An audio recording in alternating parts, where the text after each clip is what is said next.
Welcome to Action Coaching. We're certainly delighted that you've joined us on today because we believe that God has another special coaching session for you. I believe that every one of us needs a coach. Every one of us needs someone to help us bring out of us what God has already placed in us so that we can live our best life now. It is God's desire that each man and woman fulfill their purpose in life, and by fulfilling your purpose, He always sent along what we like to call a coach or someone to just help you continue to be more of what God has created you to be. Now today, praise the Lord, I want to just start telling you a story to get to the point. But I feel that it will bless you richly in this coaching session. One of the most motivational book I've ever seen, don't like to necessarily use the term a motivational book, but it is very motivational, and that's the Bible, the Word of God. I know we use the term as an inspirational book, and it is that too. But if you ever are down and out, this exciting book can lift you up in so many ways. This book can stir you to try the things that you are gifted and talented to do. So in light of that, Exodus chapter 4 is one of my favorite chapters for this reason. In Exodus chapter 4, Moses has now began to do what he was called to do. Now you have to understand Moses, earlier he had stuttered, earlier he had been a prince in Pharaoh's house, but then he went on the backside of the desert and had a revelation with God. In other words, sometimes some of us have to go on the backside of the desert to get our real vision about ourselves. And as some people like to call it, there's sometime in life you have your aha moment and you finally begin to see yourself as you really are and the gifts and talents that you possess. But Moses, he then was tasked with carrying out what God had created him to do. And he runs into the situations where God said, I want you to go tell Pharaoh to let my people go. God gave him real clear instructions, and Moses heard the instructions really well, but the problem was the magnitude of the instructions. Isn't it amazing that when you ever get a dream, a vision, or something that God has gifted you to do, and you probably have the talent to do, but it is so overwhelming. I know when I got the vision of what God was telling me to do, surely I thought he had made a mistake and it was meant for somebody else. I had to be dreaming. I had to be just having some fantasy because what God was saying to me in my mind, it just was not possible. So Moses faces this situation. God said, I want you to go tell Pharaoh to let my people go. Now let's understand what's going through Moses' mind. First of all, he was ran out of Egypt. And now he's coming back to tell the head of Egypt that God say, let his people go. So a lot of times in life, when things seem to overwhelm you with your dreams and your visions at the magnitude of it, it can be very frightening. But however, God challenges Moses and he said, all right, go tell Pharaoh what I said. So Moses started asking questions like many of us do when there's a goal, there's a vision, or there's a dream, or something we desire to seek, or we feel that it's going to be fulfilling in us. The first thing we do with our own dream is start asking questions. How is this going to work out? How am I going to get the money for it? What if it don't work? What's my plan B or C or D? We already starting to doubt what we're dreaming from the start. What will I do if everybody reject what I believe I'm supposed to do? And so Moses went through these same problems. He started questioning God and said, well, what if they don't believe me? What if the people don't receive me? Sometime when you have a dream or a vision, usually the people that are closest to you are supposed to be your friends. Usually a lot of times they are the biggest doubters. They are the biggest cynics. They are the one that say, you sure you're able to do that? What if you don't make it? What will you do? And it usually comes from somebody that's supposed to tell you, go ahead, we with you.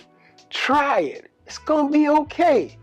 But sometimes you get compliments, you get criticism just like that. And I too have experienced it. Because when I started talking about what God had told me to do to the people that I thought would encourage me to go do it, I didn't exactly get what I thought. When you're chasing something that is so much bigger than you, there's certain things that every one of us got to learn, we got to lean on, we got to possess if we are going to succeed at it.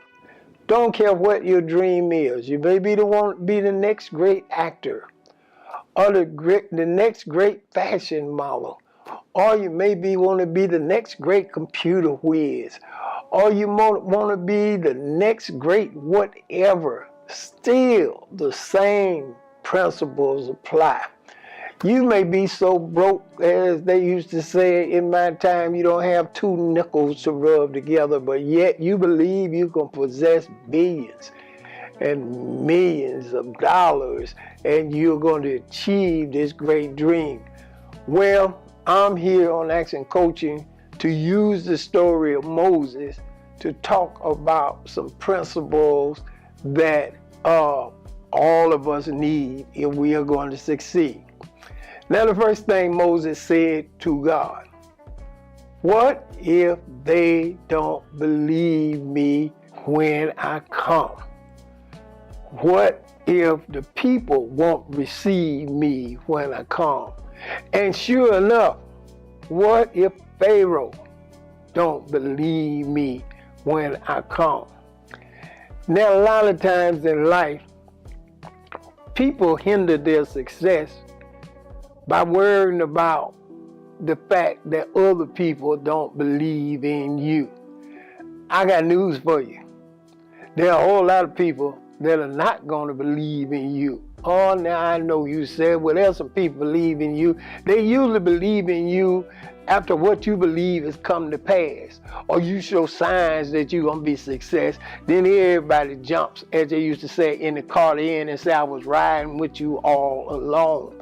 But usually when there are no signs that potentially you're going to do something great, I'm here to tell you, you ain't going to find a lot of people believing in you. So this was the first question that Moses had for God. He said, now, I'm afraid you sending me out on this. What if the people don't believe in me? What's going to happen when the people criticize me? What is going to happen when people start making jokes and laughing at you trying to possess something that is so much bigger than you? Yeah, I've been through all of it. Nobody believed that I would be where I am. Nobody believed that I had the particular education to be who I am. Nobody believed that I had the skill set to be where I am. So there was a host of people that did not believe. So let's answer the believing question. What God was first saying to Moses is, you have got to believe in yourself. Number one, if you don't believe in you, I can tell you now, you've already failed. Because everybody else is not going to encourage you to the fact that you can do it if you don't believe in you. Why do you have to believe in you? Because all the hardships, all the difficulties, all the drama that you may go through trying to achieve a dream is going to solely rest with you. And if you don't believe in you, I can assure you, you will not make it. So the first thing God had to establish with Moses is you got to believe in you.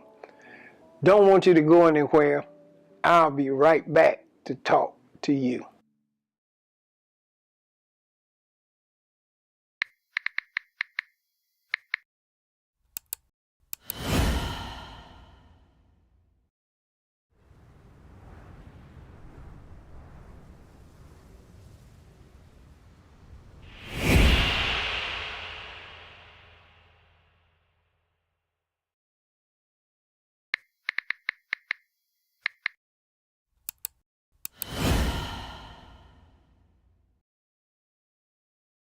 Welcome back. I left off talking about how God had to help Moses believe in himself, help him understand that you got to believe in yourself first. You can't expect nobody to cheer and clap when you are striving to be successful in life. Now I get it. It seems like that everyone will jump on after you become successful. The problem is that people see you when you're successful and they think you just woke up that way and they don't know the backstory. They don't know what you had to go through to be you. You know, it's amazing when you turn into you, then everybody comes around and try to tell you how to be you, how to run what you had to dream in existence. But nevertheless, God had to first get Moses where he believed in him. Now, in that text, how do you know that Moses eventually believed in himself? He went. Anybody that believe in themselves and got that firm belief, first of all, in themselves, they're going to go. Moses went. He went to do the task that God had called him to do. He didn't know whether he was going to succeed, fail, or even be killed. He didn't know what the alternatives were going to be. All he knew is he had to go. That's one of the things I learned early. There are going to be plenty of doubters, and I probably have doubt in myself. But one thing about it, I will know when I believe because I will go. Yes, I'll go with all my fears. I'll go with all my doubts. But one thing I learned in life, you already know the answer to the question, if you don't go. That means you will never succeed. You will never do anything. But Moses went. The second thing, as to when Moses eventually got before Pharaoh, God told Moses the key to all of our success. He said, Moses, use what's in your hand. Isn't that the amazing thing about life? So many times we find ourselves trying to use or duplicate what's in somebody else's hand rather than using what's in our own hand. Our own gifts, our own talents, our own potential. Just because it don't match up to somebody else's, that don't mean You can't be very successful with it. And here God told Moses, use what's in your hand. I'm saying to you on today, the time that we're living in, the things that we're facing, you can't think the government gonna pull you out. You can't even think certain people gonna come along to pull you out. But you can use what's in your hand first. Use your own gift. Use your own talent. Use your own ability, because every one of us have a gift and a talent and an ability. God told Moses, use what's in your hand. That's my second point. Use your ability. Use what's in your hand. A lot of times people will use the expression, I'm going to control what I can control. But they don't really mean that. They're just kind of a slogan. They just simply out of failure or utter displeasure, and they're not making headway. They just simply say, well, I'm going to control what I can control. Well, I understood that if you use what's in your hand, then what you can control is what you gifted and talented to do. And if you use that, it would make you so much successful. So God says to Moses, use what's in your hand. Moses happened to have a stick in his hand, and the stick or the rod represent the power of God. Now he was carrying his success in his hand and didn't even know it. How many of us have went through many different phases in life, only to eventually arrive at being successful in something that we could do all alone? But we spend our time looking at other people's talent and gift and trying to use what's in their hand and then use what's in our hand. There was a saying years ago. They said that most people will die a copycat and very few people will live as an original. And that's true. Most people's frustration in life is they trying to be copycats, when the best thing you can be is an original. When you are originally you, that's when you're going to take off in life. Now I know I don't have much time, so I got to get to my third point.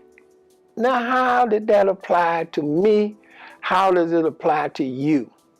When God gave me the vision, I knew there were a lot of things that I did not possess. I did not possess the skills of a lot of people that were in the same field that I was, meaning there were other preachers, there were other talents that talk more spiritual. They could sing, they could do a host of things. Some of them had even grew up being preachers and had visions and were achieving great things. So you can see, if I looked at that, the odds were already stacked against me. But I knew one thing. I knew that what I could do, and nobody could beat me if I was really me. I knew that I was going to go, and whatever I faced, I was going to be me. In other words, I was going to use what was in my hand. Now I know when I said I'm going to be me, a lot of people said that won't work. People won't receive you.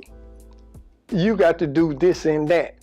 They were trying to shape me in an image that I was not able to achieve, rather than nurturing the gifts and talent that I already had.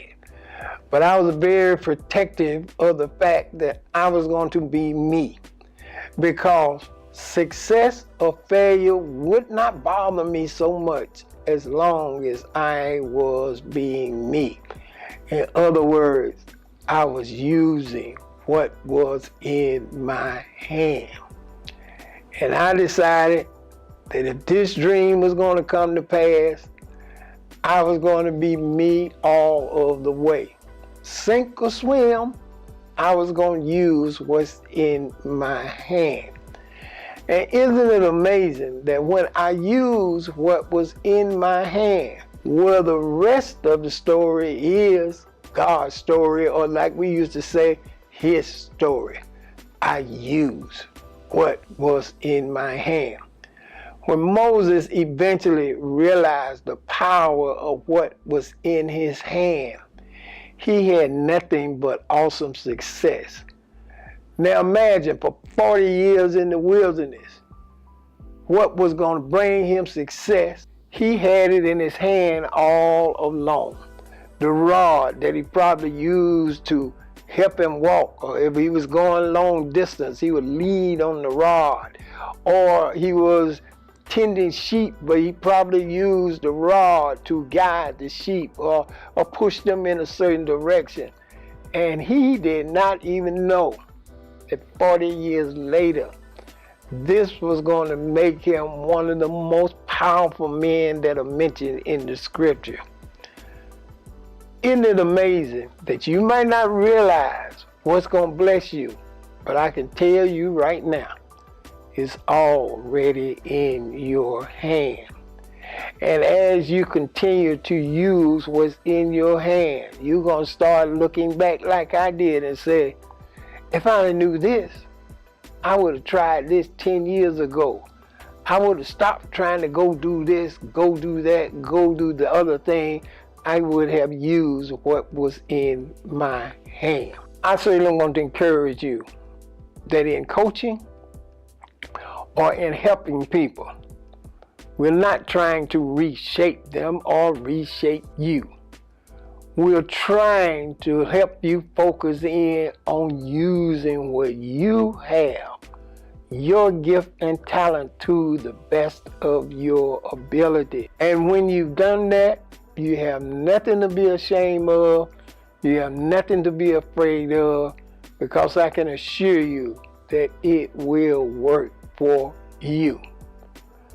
Isn't it amazing that, say, a dog or a puppy, they can't decide that they're going to be something else.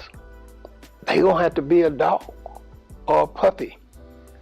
Or whether it's a lion. Lion can't decide, wake up one day and say, you know what? I don't want to be a lion anymore. They pretty much stuck in what they were created to be, and they're going to carry out the necessary things according to their gift. The amazing thing is, man has the opportunity to change and fulfill their destiny. So I certainly want to encourage you in this short time, use what's in your hand. Reach out to me on social media and let me know, say, yes, Bishop, I'm going to use what's in my hand. This is what's in my hand. Pray for me that I use it to the glory of God and to the success I'm going to achieve in life. Don't want you to go anywhere. I'll be right back to talk to you. Tap somebody and say, I'm made for miracles.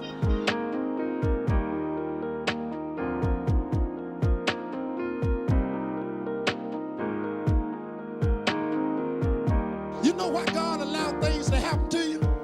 He want to teach you that there are